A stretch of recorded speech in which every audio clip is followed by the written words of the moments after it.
capitán de corbeta, aviador naval, Juan Carlos Ibarra Rosero, y seré el presentador de esta conferencia.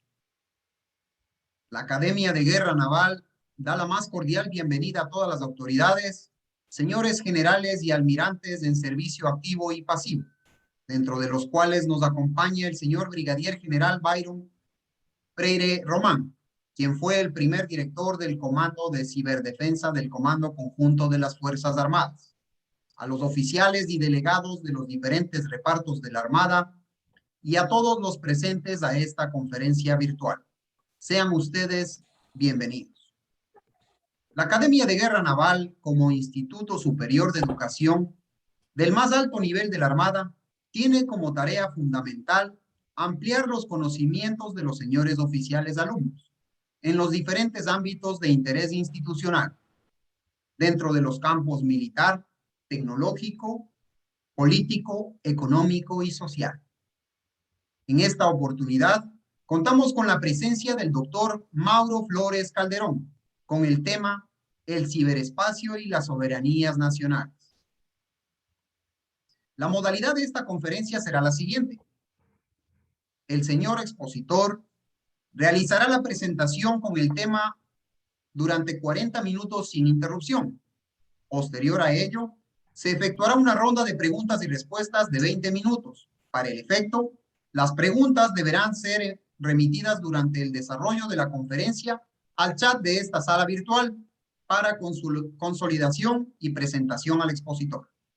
Finalmente, se realizará las palabras de agradecimiento por parte de un señor oficial alumno. Antes de iniciar, me permito realizar la presentación de la hoja de vida del señor expositor.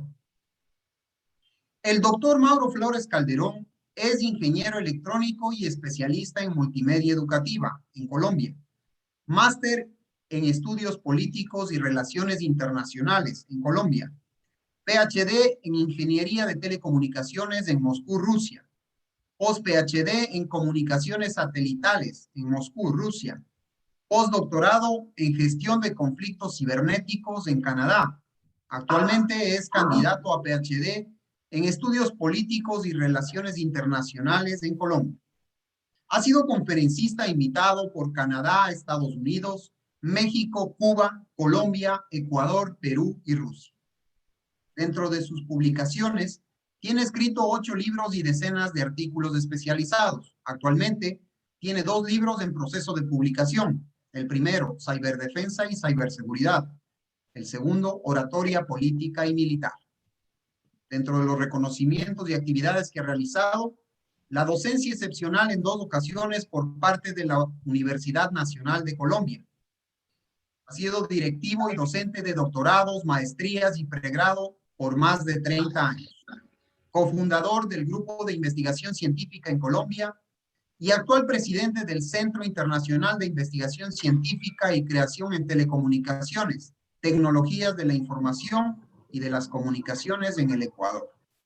Es necesario mencionar que las ideas y expresiones del señor disertante reflejan sus opiniones exclusivas y no comprometen a las instituciones que pertenece o ha pertenecido.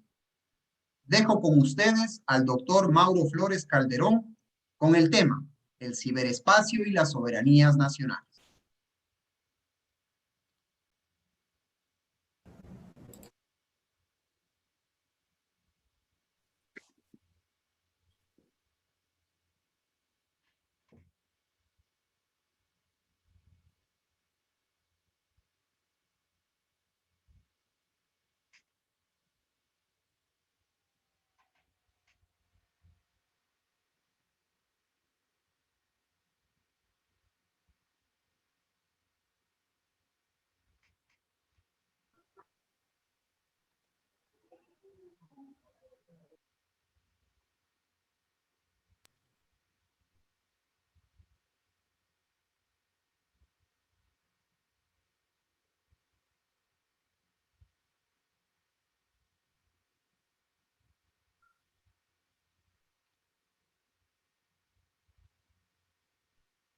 Un segundo, por favor.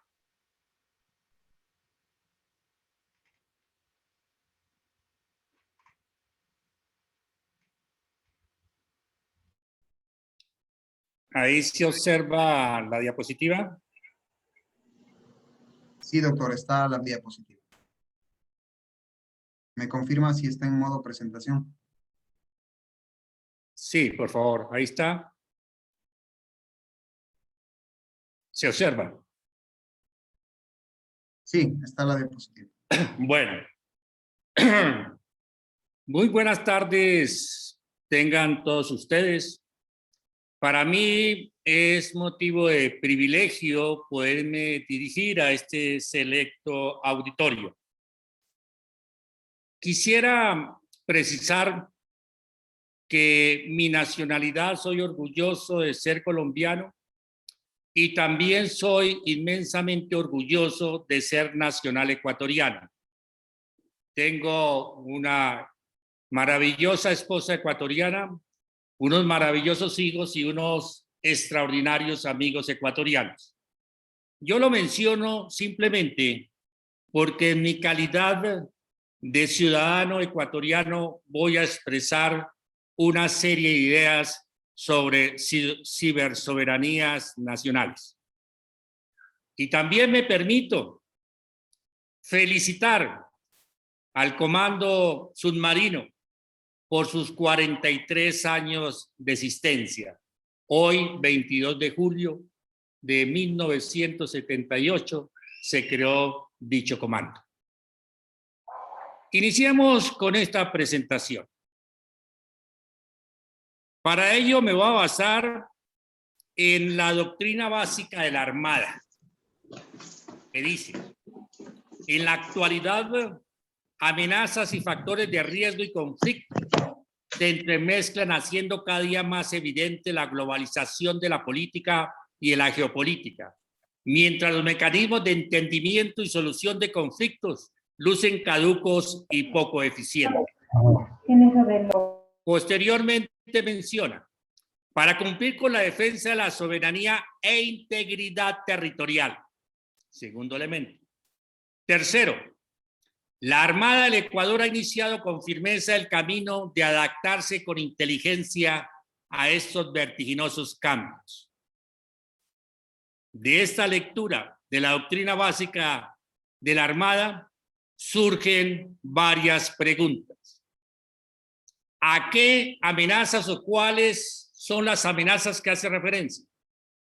Segundo, ¿cómo concibe la naval el territorio patrio nacional? Y tercero, ¿cuáles son los vertiginosos cambios?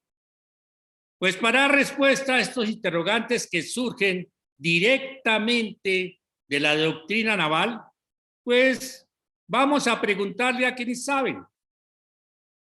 A comienzos de este año, los servicios de inteligencia de los Estados Unidos, que son como 30, cada año se reúnen para emitir un informe ejecutivo sobre las amenazas, tanto que enfrentan los Estados Unidos como las amenazas de carácter global.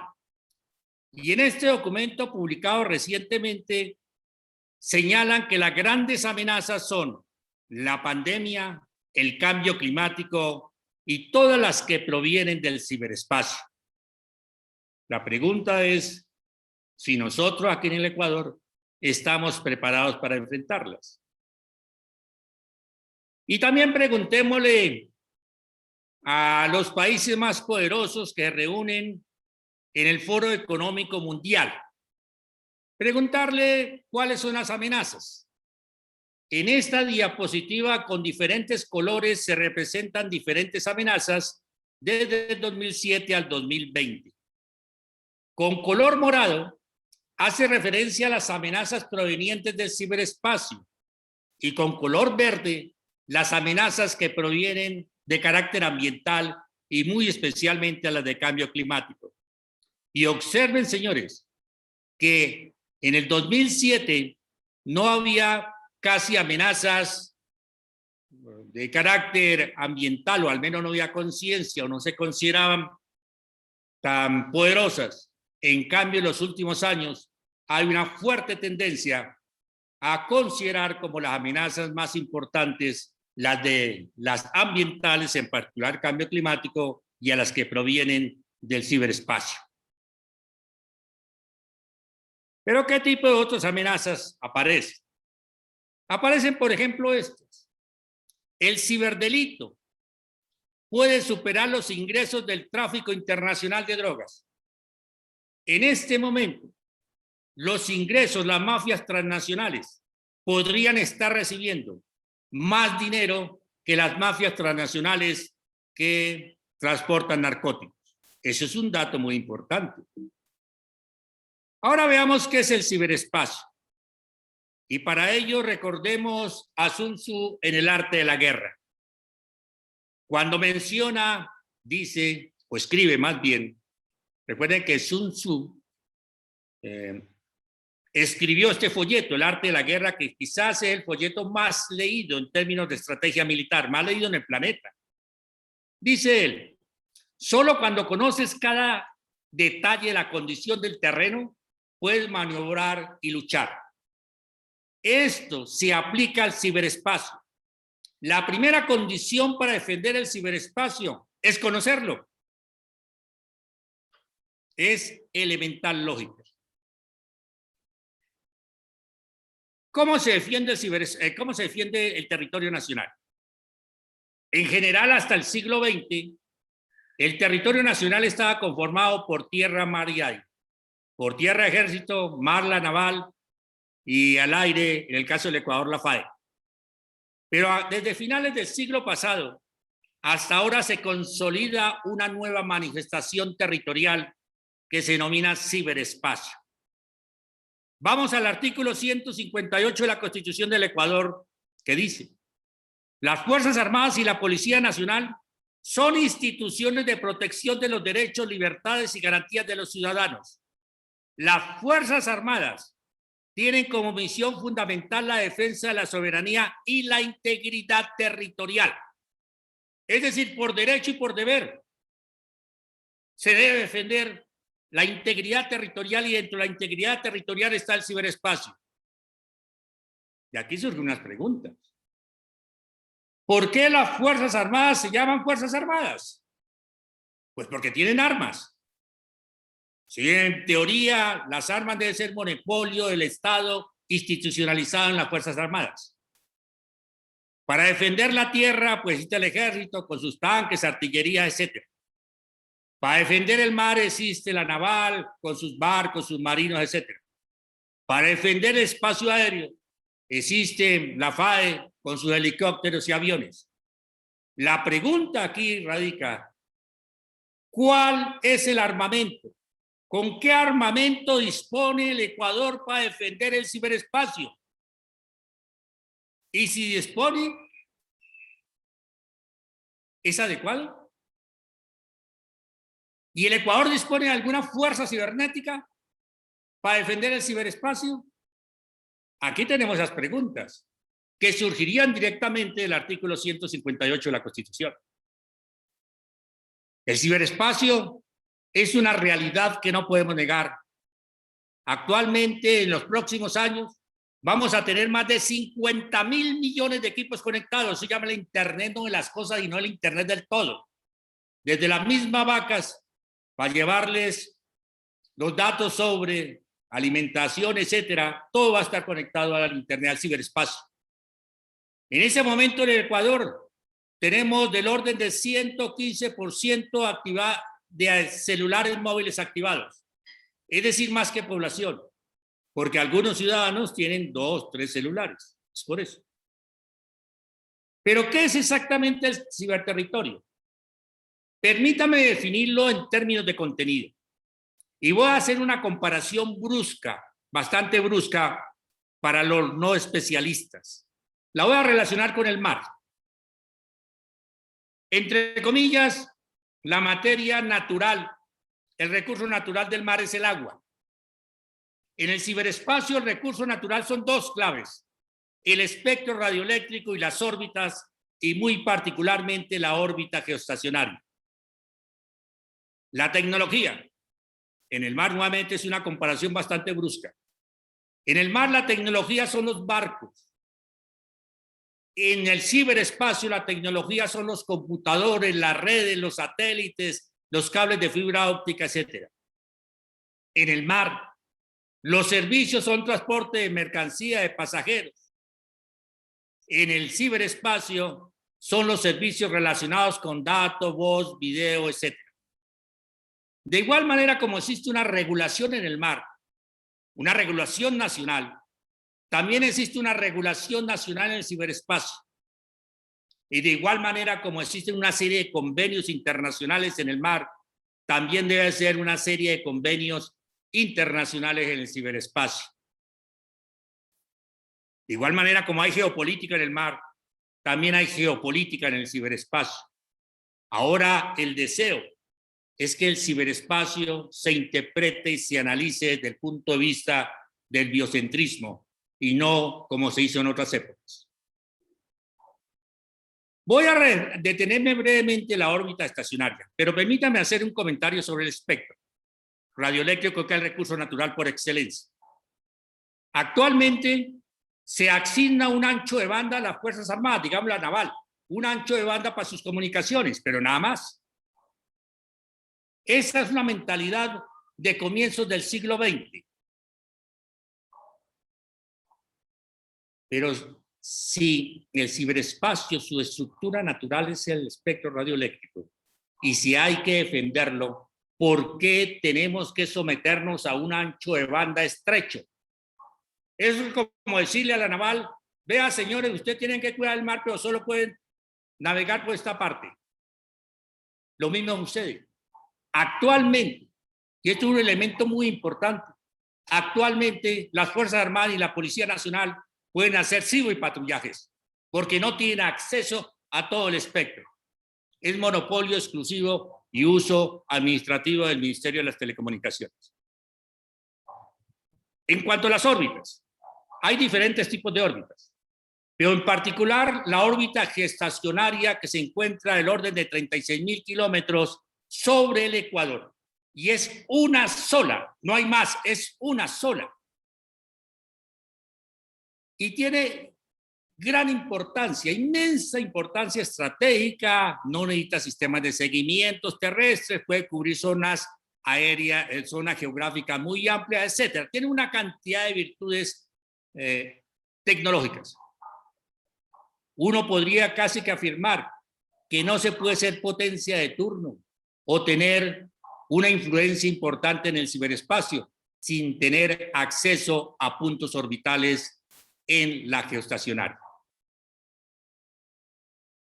Pero veamos cómo se relaciona nuestro país, el Ecuador, con respecto a la órbita.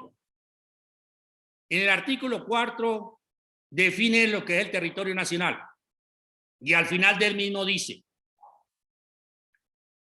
el Estado ecuatoriano ejercerá derechos, subrayo, ejercerá derechos sobre los segmentos correspondientes a la órbita sincrónica geoestacionaria, los espacios marítimos y la Antártida. Es decir, para el Ecuador, la Antártida, desde el punto de vista de poder, desde el punto de vista jurídico, la Antártida y los dos arcos geoestacionarios que legítimamente le corresponden al Ecuador tienen la misma apreciación. Es decir, el Ecuador no ejerce soberanía. Lo que reclama son derechos, que es totalmente distinto. Aquí tenemos un problema conceptual gravísimo en términos de interpretación del territorio nacional. Pero ¿qué piensan otros países ecuatoriales? Digamos, en el caso de Colombia, en el artículo 101 define lo que es su territorio y dice: el segmento, la órbita estacionaria y el espectro electromagnético también son parte integrante de Colombia. Colombia no ejerce derechos, Colombia en teoría ejerce soberanía. Más aún, la Corte Constitucional menciona esto. El Estado colombiano reafirma que el segmento de la órbita estacionaria que le corresponde forma parte del territorio colombiano. Visión muy distinta a la que tenemos en el Ecuador. ¿Y por dónde viene? Eso es todo un análisis que por limitación del tiempo no lo voy a hacer. Esto viene de la Convención de Chicago. en el 44 que no define la altura de soberana sobre el país. Pregunto, por ejemplo, ¿hasta dónde va la soberanía en el espacio aéreo del Ecuador? ¿Hasta 10 kilómetros, 100, 1000, hasta dónde? En la Constitución dice simplemente espacio suprayacente, pero no define la altura. Ahí tenemos una dificultad.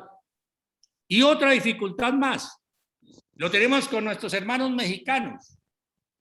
Ellos dicen, es de resaltar que en cumplimiento a los que establece la Constitución, ellos van a nivel de Constitución política de los Estados Unidos mexicanos, el Estado mantendrá en todo momento el dominio sobre el espectro radioeléctrico, que eso es válido, y las posiciones orbitales asignadas al país. Aquí hay un problema, porque ellos reclaman como parte integrante de su territorio las posiciones orbitales. Y resulta que ellos tienen posiciones orbitales asignadas por la OIT en los arcos geoestacionarios del Ecuador. Ellos sí lo reclaman como parte integrante de su territorio, lo que está sobre nuestros arcos, porque la OIT le asignó puntos orbitales. Miremos la Constitución de la Unión Internacional de Telecomunicaciones, que es el organismo que encarga del ciberespacio en la ONU. En el artículo 44, en la parte final dice, el reglamento de radiocomunicaciones para permitir el acceso equitativo a esas órbitas y esas frecuencias a los diferentes países o grupos de países, teniendo en cuenta las necesidades especiales de los países en desarrollo y la situación geográfica de determinados países. La pregunta radica, ¿el Ecuador es considerado? ¿Cuál es el tratamiento especial que le da la ONU al Ecuador a raíz de su situación geográfica con respecto a la órbita estacionaria? Pero vamos a un poquito de historia. En 1976, Ecuador, Brasil, Gabón, Congo, Indonesia, Kenia, Somalia, Uganda, Zaire y Colombia, que son los únicos países ecuatoriales que se encuentran sobre el Ecuador, proclamaron: los países ecuatoriales proclaman y defienden en nombre de sus respectivos pueblos la existencia de soberanía sobre este recurso natural. Ese era el planteamiento oficial en 1976. Los abajos firmantes, etcétera. La órbita geoestacionaria, siendo un recurso natural, se encuentra bajo la soberanía de los estados ecuatoriales. Así lo proclamaban y así se acordó el 29 de noviembre de 1976. En la Declaración de Bogotá de 76 mencionan también: los estados ecuatoriales no tolerarán los actuales satélites en la posición que ocupan en sus segmentos de órbita estacionaria. Así se planteaba. Pero además de eso,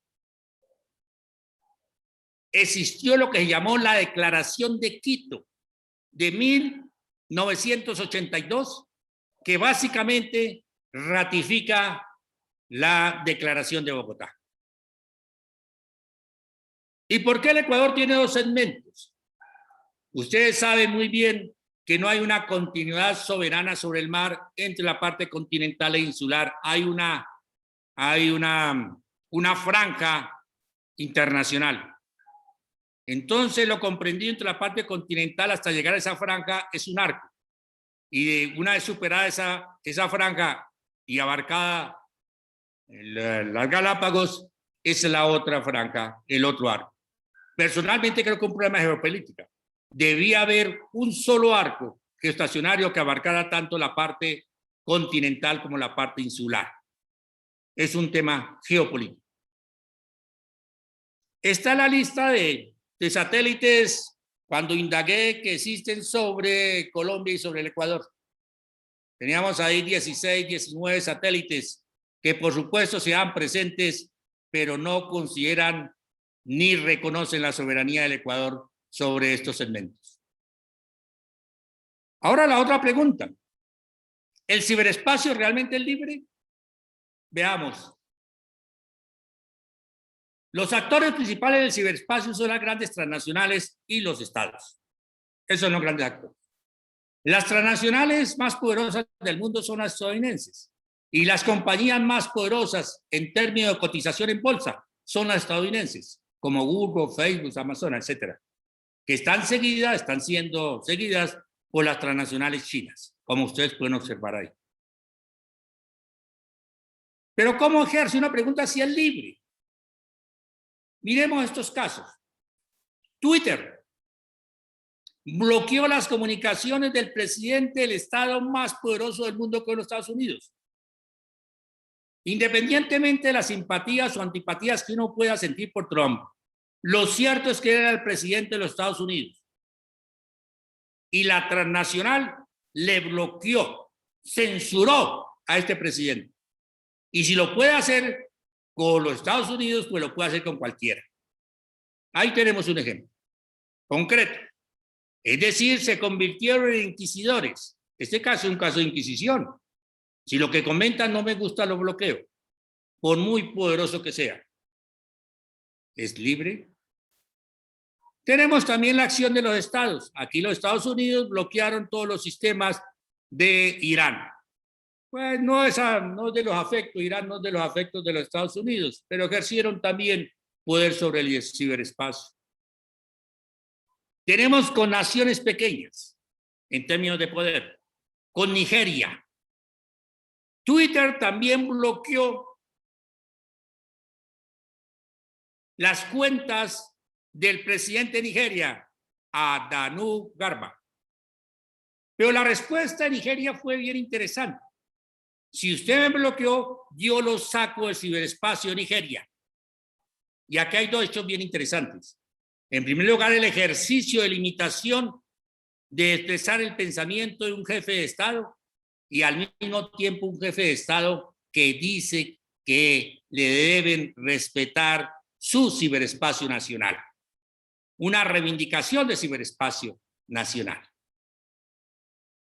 Bien interesante. Esto nos lleva entonces al tema de las soberanías. Uno me pregunta si hay soberanías en el ciberespacio. Y la respuesta es que se están creando de facto. Las más avanzadas son las de Rusia, China y Corea del Norte. Rusia creó la RUNET. RUNET significa, ellos la crearon para poder aislarse en caso de ciberconflictos globales y reivindican su soberanía dentro de ese territorio virtual.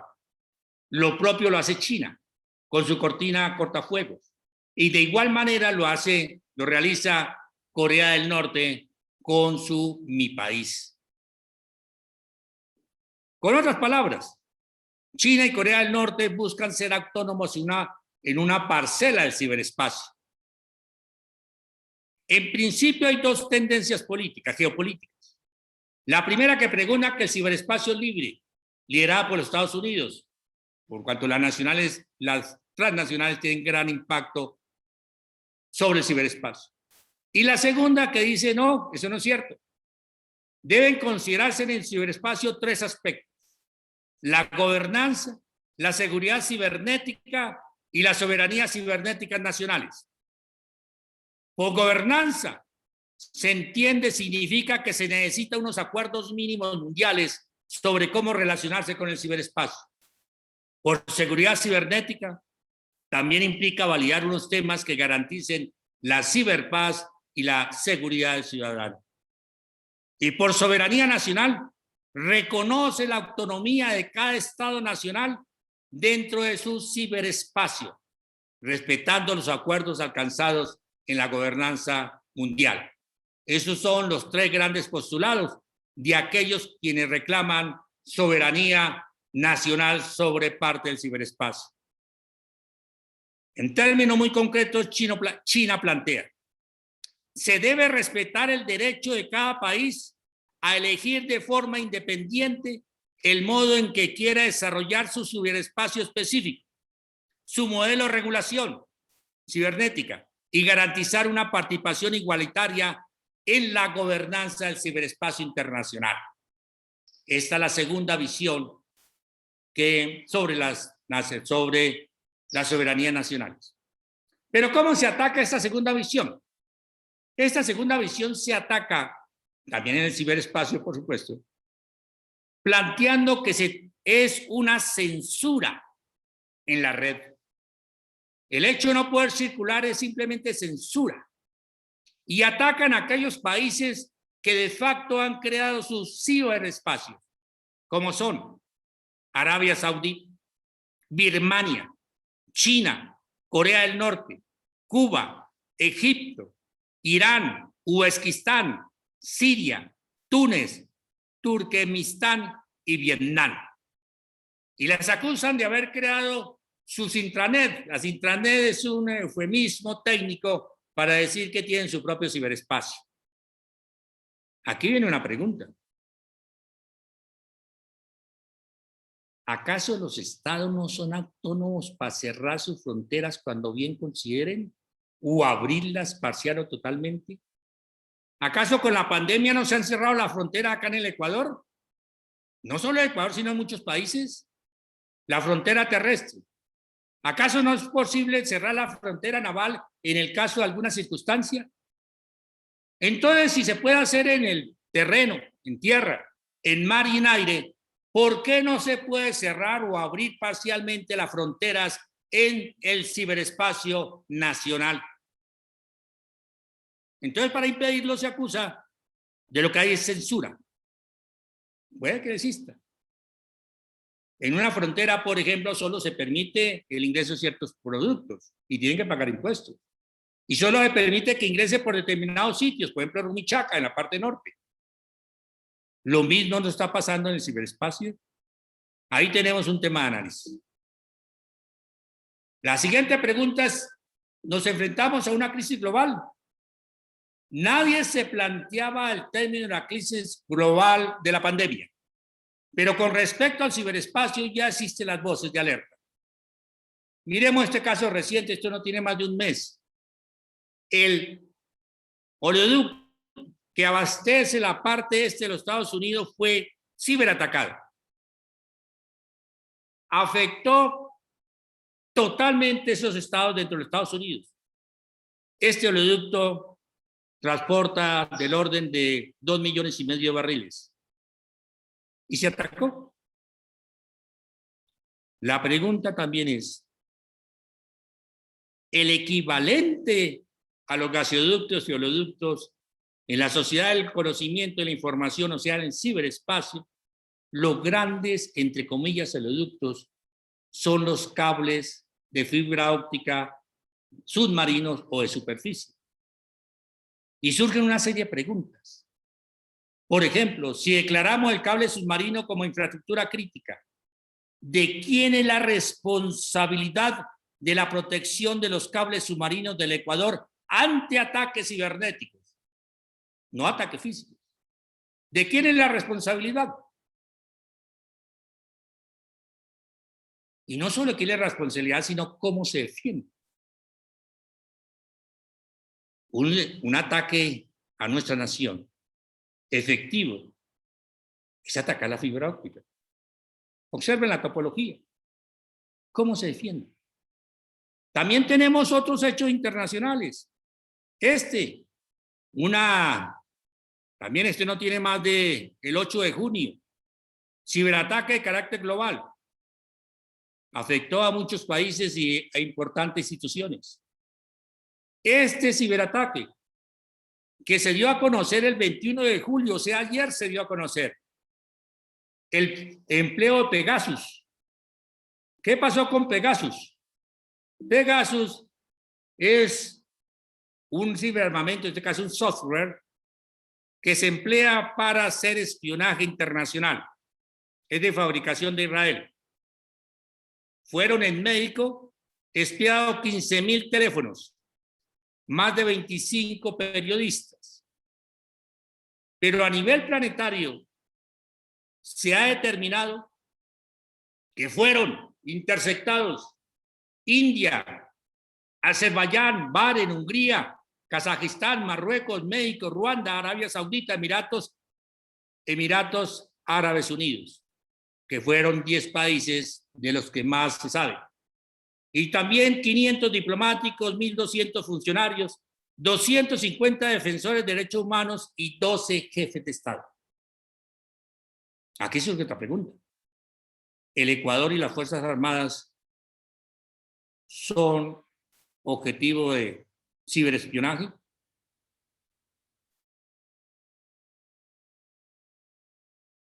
¿Cómo se defiende? ¿Lo han detectado? Porque un elemento clave del ciberespionaje es hacerlo sin que el objetivo se dé cuenta. Pregunten nomás.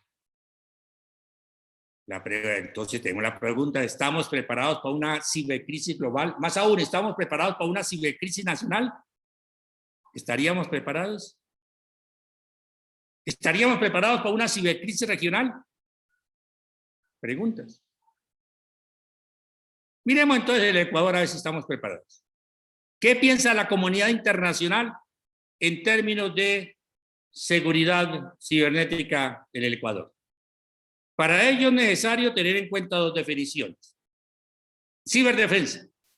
La ciberdefensa hace relación con el ciberespacio, con la integridad territorial y liderado por las Fuerzas Armadas en corresponsabilidad con la sociedad civil.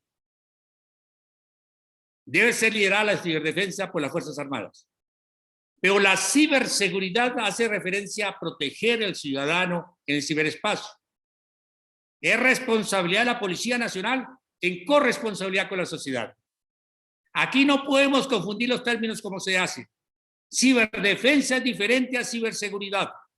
Y si no tenemos claros estos conceptos, en términos legales vamos a tener problemas de competencias. Hay que diferenciar ciberdefensa, ciberseguridad, seguridad informática, seguridad cibernética. Todos estos son conceptos diferentes. Que no conocerlos se va a generar problemas de competencias en nuestras instituciones. Pero veamos el Ecuador entonces en qué estamos. Estos son datos de la semana pasada, de ciberataques que sufre el Ecuador, del 14 de julio al 19 de julio. En promedio, si uno toma todo el año, el promedio del Ecuador recibe cerca de 40.000 ciberataques diarios.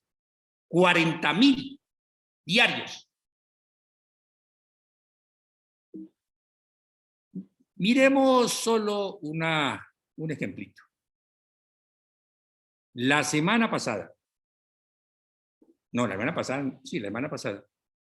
se ciberatacó a CNT.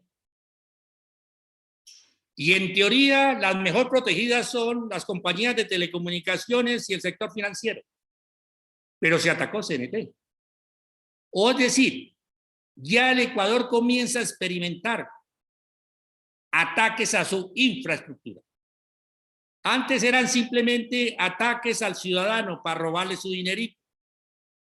Pero ya con CNT, ya tenemos un ataque significativo a la infraestructura del Ecuador. Y veamos a ver si estamos preparados. Para evaluar la seguridad cibernética de un país se emplean 5 elementos. Lo legal, lo técnico, lo organizacional, la capacidad de consolidación y la cooperación. Esos son los 5 elementos que se consideran. Veámoslos por partes. Se evalúa, esto es de una evaluación de la OEA, del BID y de la Unión Internacional de Telecomunicaciones, o sea, de la ONU. ¿Cómo ven ellos al Ecuador? Política de estrategia. Se evalúa de 1 a 5. Y observen, defensa cibernética en estrategia 1, en organización 2, en coordinación 1, en desarrollo de estrategia 1, en organización 1, en contenido 1. Es decir, en política estratégica andamos bastante mal. En cultura y sociedad, un poquitico mejor, pero mal. En marco legal, también muy regular. Pero miren, en tecnologías, y sobre todo presten atención a este aspecto, que lo tengo ahí dentro de un cuadro rojo. Protección de infraestructura crítica, o sea, protección del sistema de agua potable, de aguas residuales, de telecomunicaciones, sector financiero, sector salud, oleoductos, cables, etcétera, de protección nacional ante ciberataques, observen, tenemos 1, 1, 1 y 1. Es decir, el país está totalmente desprotegido. Y no es una forma de decir, y yo no lo estoy diciendo, lo está diciendo la comunidad internacional, la ONU y la OEA.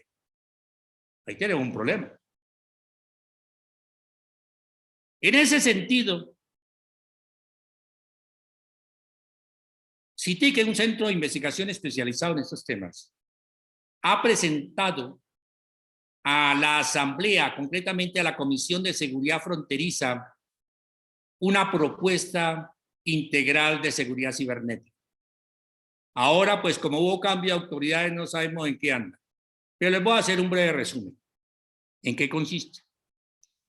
Con términos muy esquemáticos, la seguridad hasta el siglo XX, un Estado estaba conformada de esta forma. La parte territorial, Fuerzas Armadas, seguridad ciudadano, Policía Nacional, había lo que llamamos inteligencia estratégica y gestión de riesgos. Básicamente, así se desarrollaba la seguridad de los estados. Pero en el siglo XXI eso ya no es válido o no es suficientemente aceptable porque desconoce el ciberespacio.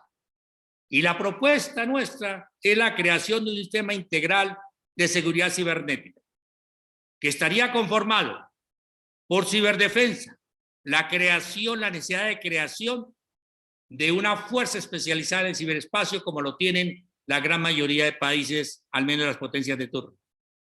Fortalecer la ciberseguridad de la Policía Nacional. Crear un mecanismo colectivo de protección de infraestructura crítica, liderado de manera ponderada por las Fuerzas Armadas. ¿Qué significa ponderado? Significa que toman democráticamente las decisiones, pero que el voto de las Fuerzas Armadas tiene más peso que el de otras instituciones. ¿Y por qué se hace? Porque en principio las Fuerzas Armadas tienen más experiencia en defensa de infraestructura, aunque su experiencia es en defensa de infraestructura ante ataques físicos y no ataques lógicos. Seguridad informática, responsabilidad de las instituciones públicas y privadas y del ciudadano. Necesitamos una red nacional de desarrollo, investigación e innovación.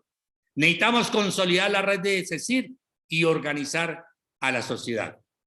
De una manera más detallada, sin detenerme mucho, pues aparece la ciberinteligencia, la informática forense, etcétera, etcétera. Esto en principio la propuesta que se ha presentado. Y quisiera subrayar en lo siguiente. En el Ecuador no estamos en capacidad de construir portaaviones, capacidad técnica y financiera, ni construir aviones de última generación, pero sí, por primera vez en la historia, estamos en capacidad de construir una industria de seguridad cibernética y reconocimiento mundial, tal y como lo hizo Estonia. Estonia, después del ataque ruso, del ciberataque ruso, contra sus instalaciones gubernamentales, financieras, etcétera, etcétera, se organizó y actualmente Estonia es la punta de lanza de ciberdefensa de la OTAN. Solo organización. Aquí trabajamos con intangibles. Eso estoy convencido que se puede hacer. Y se puede hacer por varios elementos. Liderado por las Fuerzas Armadas por dos elementos importantes. Porque las Fuerzas Armadas tienen una gran capacidad de gestión y tienen una gran capacidad de convocatoria, que son las condiciones necesarias para crear una industria de seguridad cibernética de reconocimiento mundial. Gracias, pero le voy a pedir 2 minuticos más para comentar unos hechos cibernéticos que presentaron la semana pasada. La semana pasada, Estados Unidos acusó a China de realizarle ciberataques. Aquí está la Casa Blanca y el documento de la Casa Blanca que señala a China de haberle realizado una serie de ciberataques. Y también la Unión Europea de igual forma acusa a China. Veamos a ver si eso es cierto. El responsable de la seguridad de China llama el MS, Ministerio de Seguridad del Estado. ¿Y de qué dispone China? China dispone de 11 agencias muy poderosas. Oficina Doméstica Exterior, Oficina de Hong Kong, Oficina de Tecnología e Inteligencia, Oficina de Inteligencia Interior, Oficina de Contrainteligencia, Oficina de Circulación, Oficina de Institutos de Relaciones Internacionales, Oficina Antidesertación, Diserción, Oficina de Información Científica y Tecnológica, o sea, el énfasis que hacen, Oficina de Computadoras Electrónicas. Y además, China es quizás el país más avanzado en términos de inteligencia de señales, sin ninguna duda, y tiene cantidad de oficinas. Entonces, cuando se acusa a China de hacer ciberespionaje, la respuesta es que sí, efectivamente, China realiza ciberespionaje y ciberataques. Pero la matización va en este sentido, que no es solo China. Aquí les muestro la composición de los servicios de inteligencia de los Estados Unidos, que son como 20 organizaciones: inteligencia exterior, defensa de inteligencia, inteligencia interior, Medio Oriente, Rusia, Eurasia, China y Asia Oriental. Con esto lo que estoy diciendo es que los Estados Unidos es el país que más ciberataques recibe, pero también el que más ciberataca. Y miremos esta cantidad de departamentos que tienen los Estados Unidos relacionados con el ciberespacio. Todos esos son departamentos muy poderosos. No los voy a leer, solo para que observen la cantidad que tienen todos estos departamentos de Estado, Departamento del Tesoro, Departamento de Energía, todos relacionados con ciberinteligencia. Y más aún, de acuerdo con las revelaciones del agente Edward Snowden, que no es cualquier, como se dice popularmente, cualquier gato, recibió el Nobel alternativo, premio Brosen de la Academia de Noruega, reconocimiento del Parlamento Europeo, reconocimientos de Amnistía Internacional, etcétera. Él saca a la luz estos programas. Todos estos programas son de ciberespionaje a escala regional y a escala mundial. Todos estos, los que están ahí. Y muy particularmente los de Témpora, por ejemplo. Tenemos programas para espiar sistemas celulares, redes de computadores, fibra óptica, etcétera, etcétera. Todos los que ustedes ven. Con esto lo que estoy diciendo es que en el ciberespacio no existe el maniqueísmo, que ustedes son los buenos, yo soy el bueno y ustedes son los malos. No, todos en el ciberespacio hacen espionaje y realizan ciberataques. Todos, no hay excepción. Aquí tenemos, por ejemplo, el caso de Rusia, lo mismo. Rusia tiene 7 superagencias especializadas muy poderosas. Más aún, acá hay otro tema, Diana. Hace escasamente 3 días, Rusia y Nicaragua firmaron un acuerdo de seguridad cibernética. Aquí tienen un problema de geopolítica. Por cuanto este convenio busca reforzar las relaciones en el ciberespacio y no tanto las relaciones comerciales. Aquí hay un tema de geopolítica regional. Y también recuerden que cuando se presentó el colapso del sistema energético en Venezuela, Rusia envió un avión con militares. La gran mayoría eran ciberguerreros. Aquí tenemos un tema que ha pasado desapercibido, que son las alianzas regionales en el ciberespacio. Lo que comentaba, el ataque a CNT, estamos preparados para defender la infraestructura crítica. Y una última pregunta, ¿desde dónde estoy transmitiendo? Sí, yo me acabo de desconectar y yo puedo transmitir desde cualquier parte del mundo. Con eso lo que estoy diciendo es que es muy difícil, pero muy difícil ubicar quién es el actor. Yo puedo conectarme como yo estaba conectado y me encontraba en Bosnia-Herzegovina. Es decir, en el caso de que alguien quisiese ubicarme, lo mandaría directamente a ese país. Y si de ahí me meto por la deep web, no me ubica nadie. Y de ahí se puede realizar todo tipo de ciberataque y todo tipo de ciberespionaje. Por ello, el ciberespacio La pregunta siempre es posiblemente, presumiblemente, el ataque lo realizó tal país o tal fulanito. Porque alguien que medio sepa estos temas no van a poner en evidencia su sitio físico a través de sitios ciberespacio. Acá algo muy sencillo, ¿sí? Queda muy difícil que me ubiquen donde yo estaba. Para todos los fines prácticos, estaba en Bosnia. Y puedo escoger cualquier país. Eso es una acción elemental. Bueno, esto era los aspectos muy globales, muy genéricos que quería manifestarles.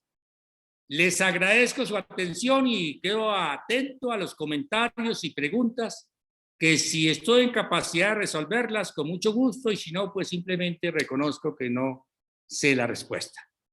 Gracias a ustedes. Entonces voy a salirme de compartir pantalla para dar acceso a continuar el programa.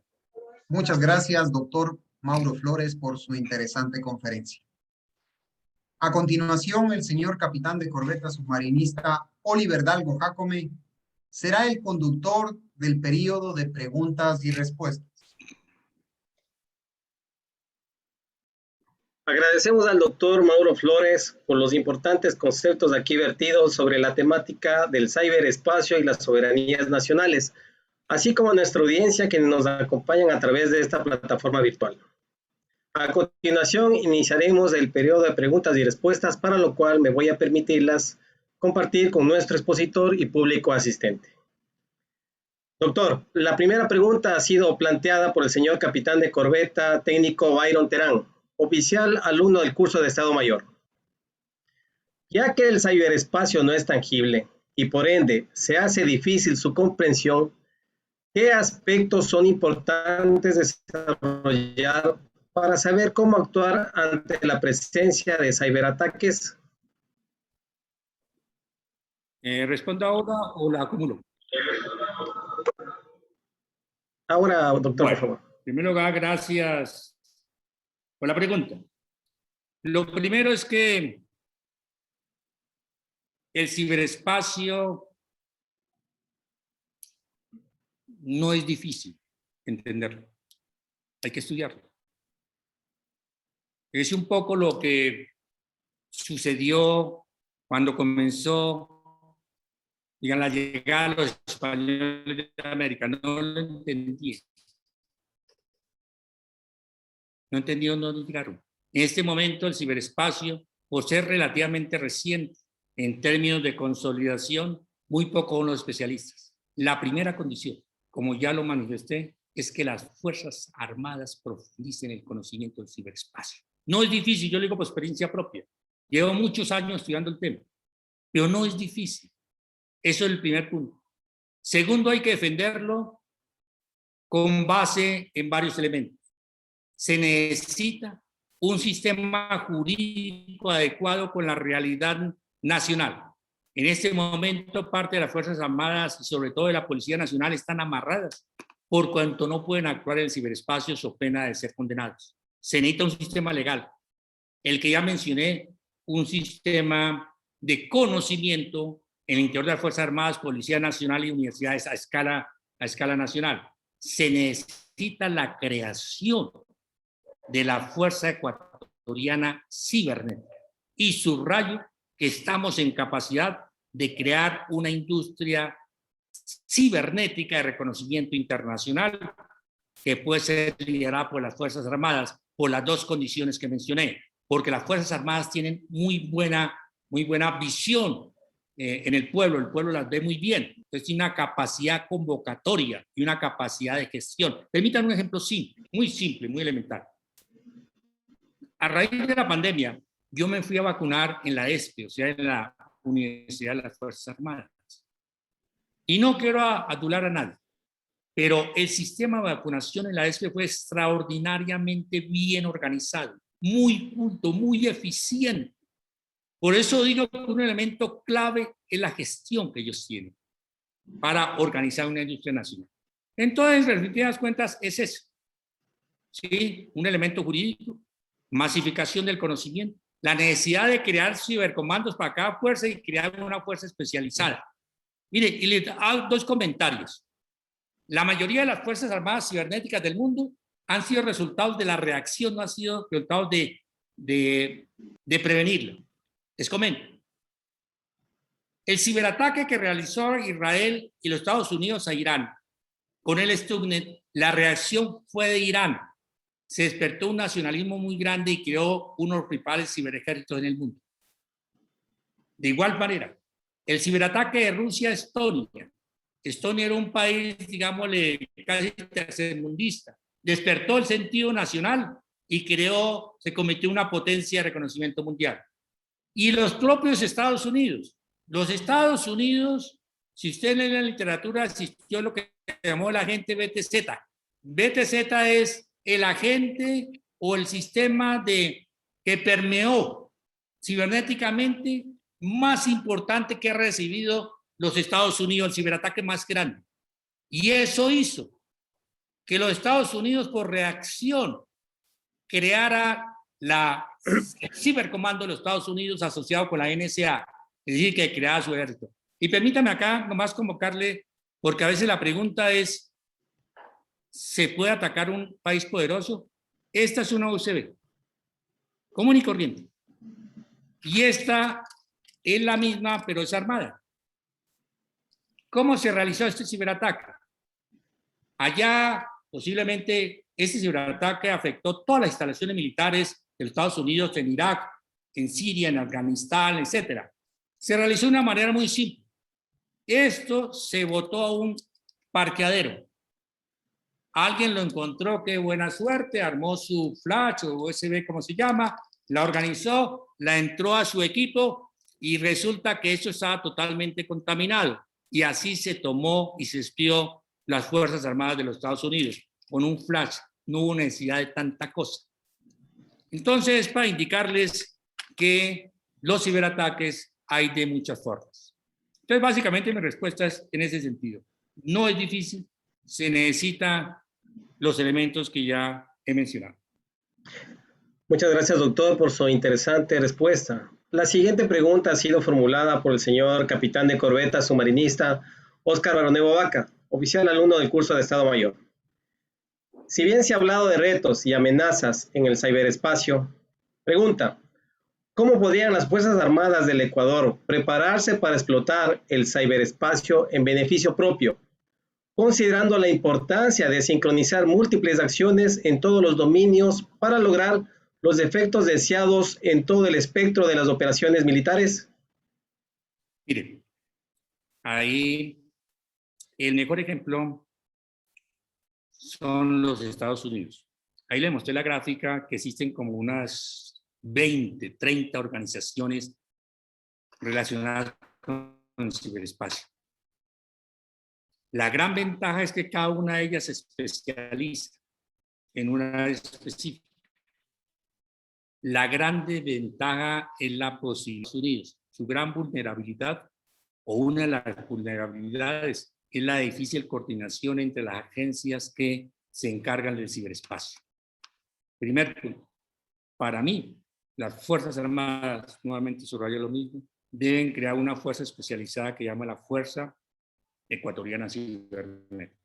No es posible, de igual manera que en el comienzo del siglo XX no existía la Fuerza Aérea. ¿Y por qué no existía la Fuerza Aérea? Porque no había aviones. Así es simple.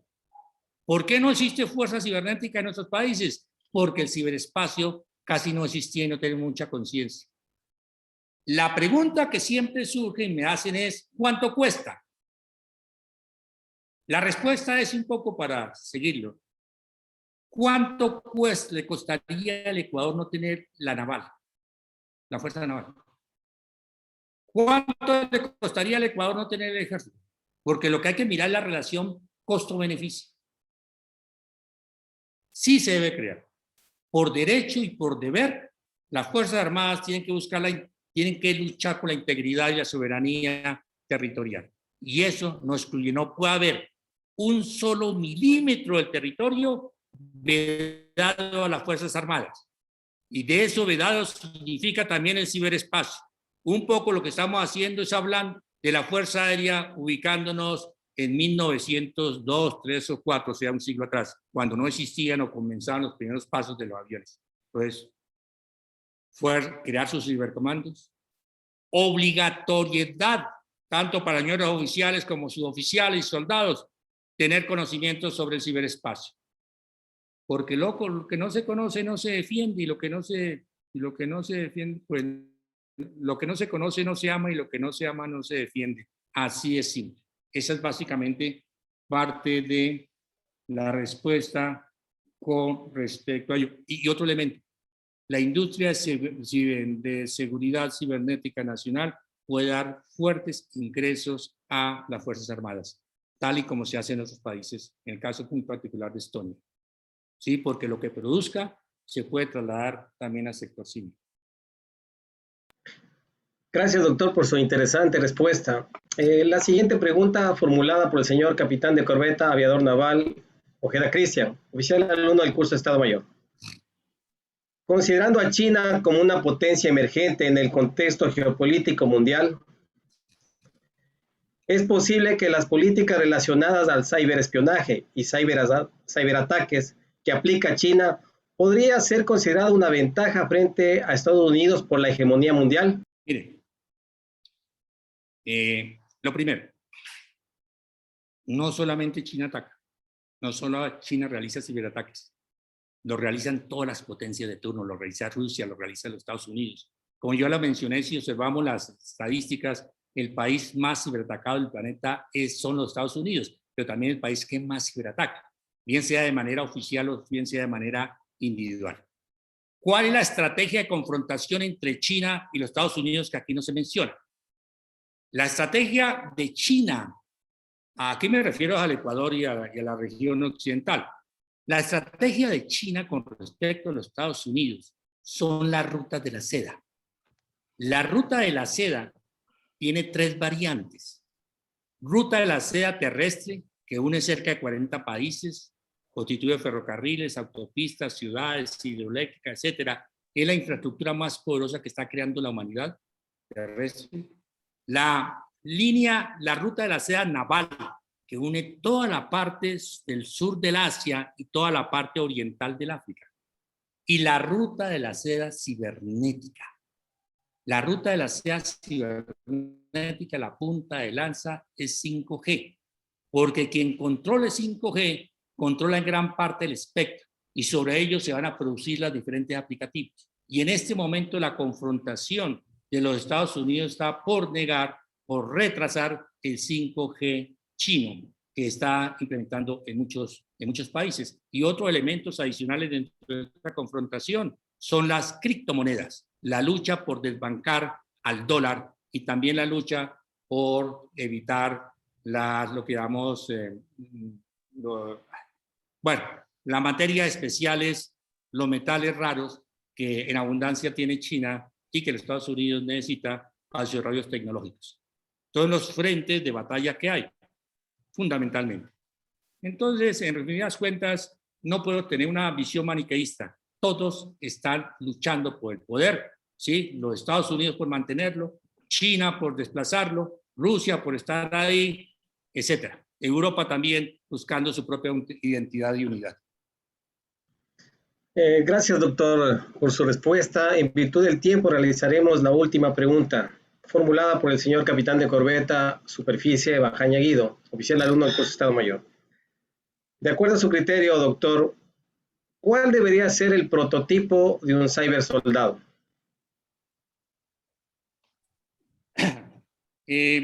Habría que definir qué es un cibersoldado.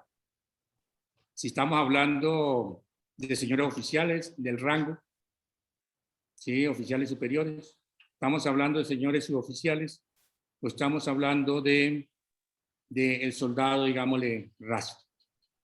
Todos deben tener un conocimiento especial. Los señores oficiales superiores deben manejar lo que es la política, la geopolítica, la parte jurídica del ciberespacio. Los señores de rango medio, digámosle tipo capitán, deben manejar la parte táctica. Y los señores oficiales, si quisiera esta división de los primeros niveles, deben estar en la parte operativa. Debe manejarse, por supuesto, la parte técnica, la parte jurídica, una serie de elementos. Yo sí diría, le agregaría que algo que deben tener nuestros señores oficiales, generalmente las Fuerzas Armadas, que poco se hace, es emplear unas armas más poderosas que tiene el ser humano, y el arma más poderosa que tiene es el manejo del verbo, y muy particularmente de la oratoria militar. De poco nos sirve tener el conocimiento si no podemos convocar y organizar a nuestras propias fuerzas y a la comunidad social, y para eso se necesita una fuerte formación ideológica y manejo del verbo. Los dos ejemplos claves que son Sun Tzu, que ya mencioné, en el arte de la guerra, él era estratega, era filósofo y era orador. Y tenemos el ciclo de oro de Pericles, que base nuestra cultura occidental. Él fue un gran estratega militar, un filósofo y un orador. En resumidas cuentas, dependiendo de la jerarquía, de la capacidad de mando, todos deben manejar el conocimiento, pero hay conocimientos muy específicos. Agradecemos a usted, doctor, por sus valiosas e importantes respuestas aquí presentadas y a este auditorio, así como también a todos quienes a través de sus medios virtuales han presentado sus importantes inquietudes. Con esto damos por finalizado el periodo de preguntas y respuestas. Muchas gracias. A continuación, el señor capitán de corbeta guardacostas Lenín Naranjo Martínez procederá a realizar las palabras de agradecimiento. Buenas tardes con todos los presentes. Agradecemos al doctor Mauro Flores por su clara y precisa disertación, donde se expuso las principales amenazas que están enfrentando los estados en la actualidad, entre las que se encuentran las relacionadas al ciberespacio, como son los ciberdelitos, ciberespionaje y ciberataques, donde se dedujo que defender el ciberespacio es parte de la defensa de la integridad territorial. Se indicó también cómo la dependencia hacia otros estados de mayor tecnología ponen restricciones a la libertad en el ciberespacio y ponen en riesgo la seguridad, por lo que estados más fuertes han optado por crear sus propias redes sin desconectarse de la Internet mundial y de esta manera hacer respetar su soberanía nacional. Doctor, en nombre del señor director de la Academia de Guerra Naval, hago extensivo a usted la felicitación y el reconocimiento por su participación efectuada el día de hoy, que sin duda alguna permitirá enriquecer los conocimientos de todos los asistentes. Para materializar nuestro agradecimiento, me permito dar lectura al presente reconocimiento.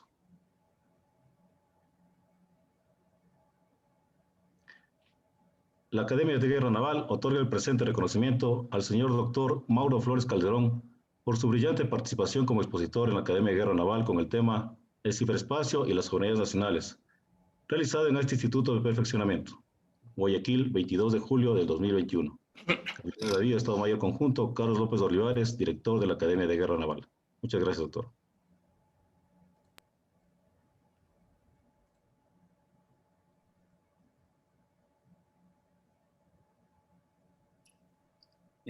Si me permiten unas palabras, quisiera nuevamente manifestarles mi agradecimiento por permitirme expresar algunas generalidades sobre el ciberespacio.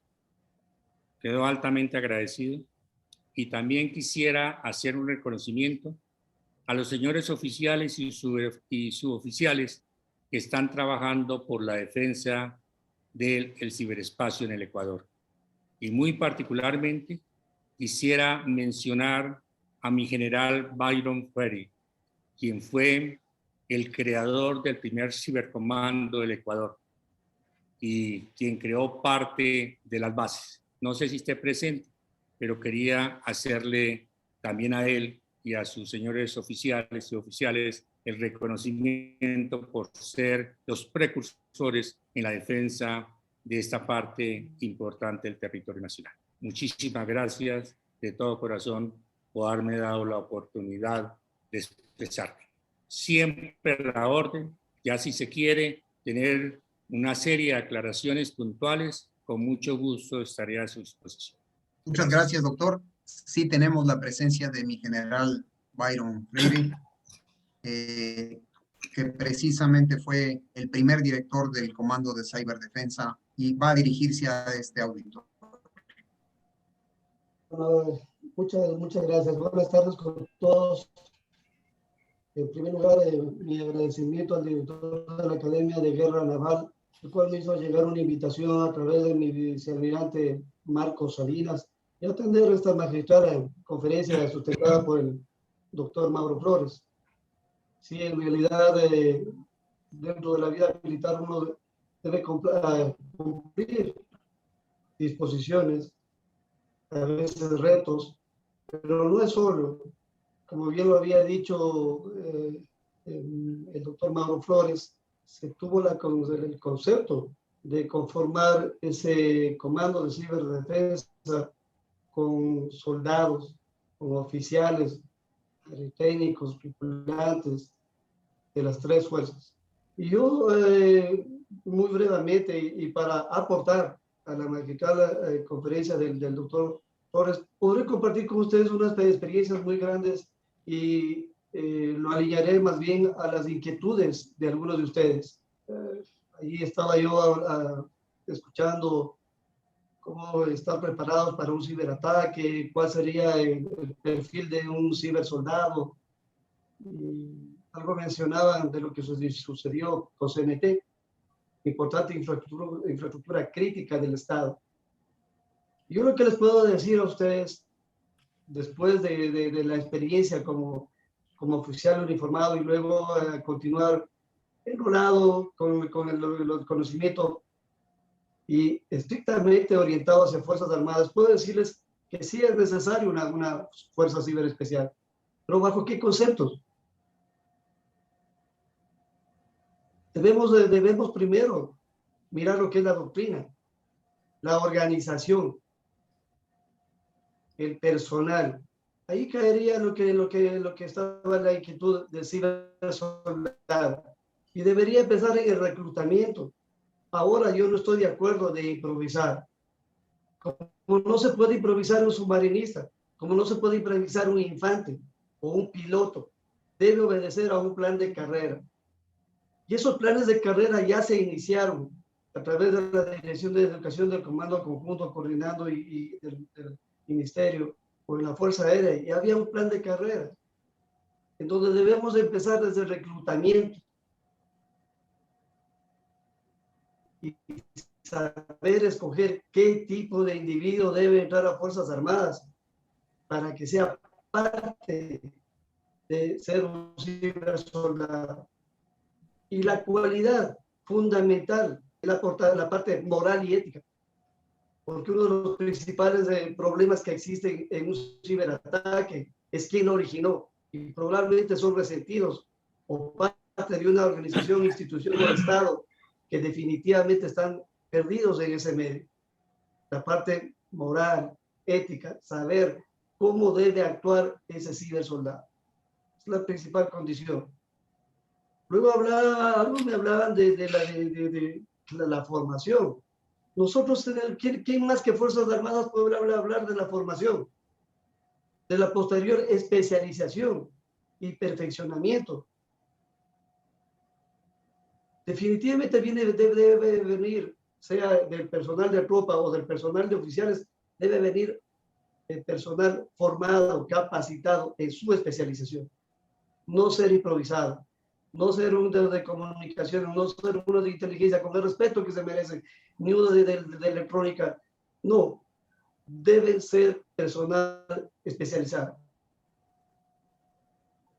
Debemos tener capacidades de mando, capacidades operativas, capacidades técnicas.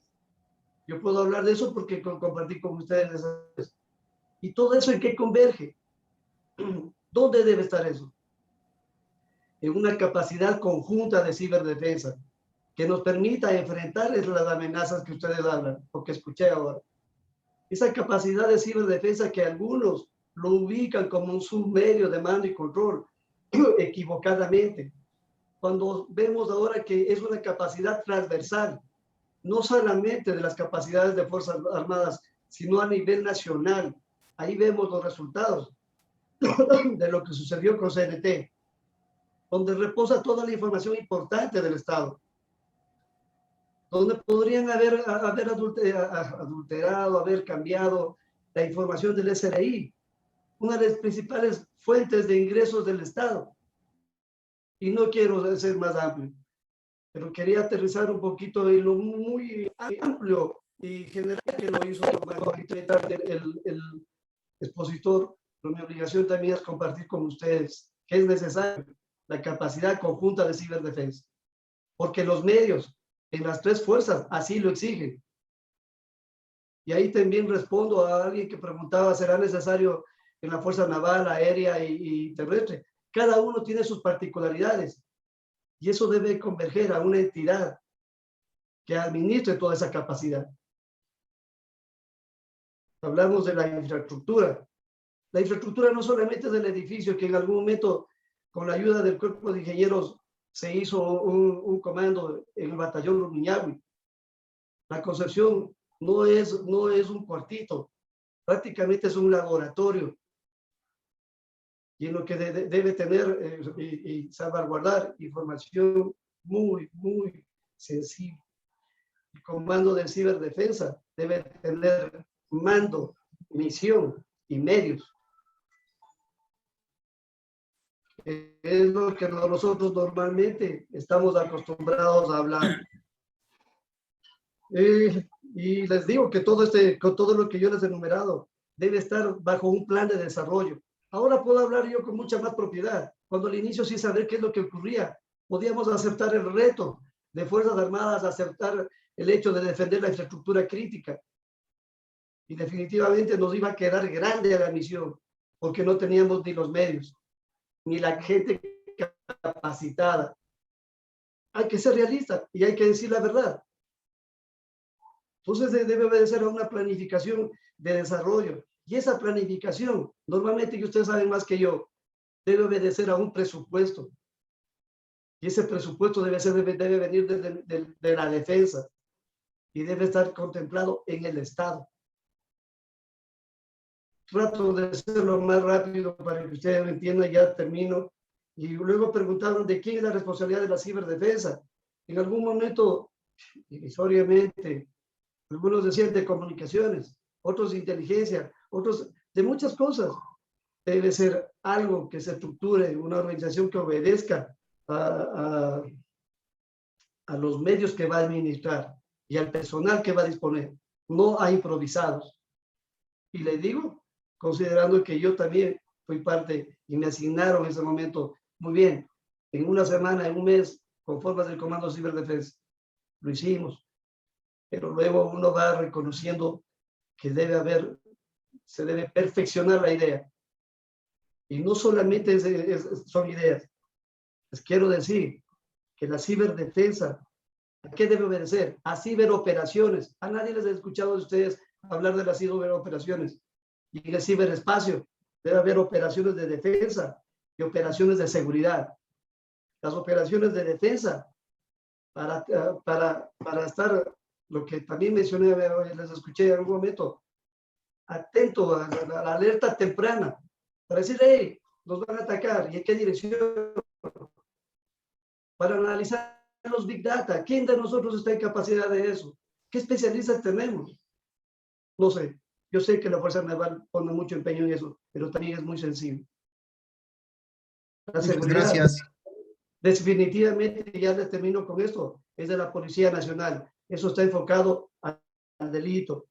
Hasta ahí mi intervención. Les agradezco mucho la invitación. Discúlpenme que me extendí, no sé qué tiempo me dieron, 3 minutos. Muchas gracias por todo.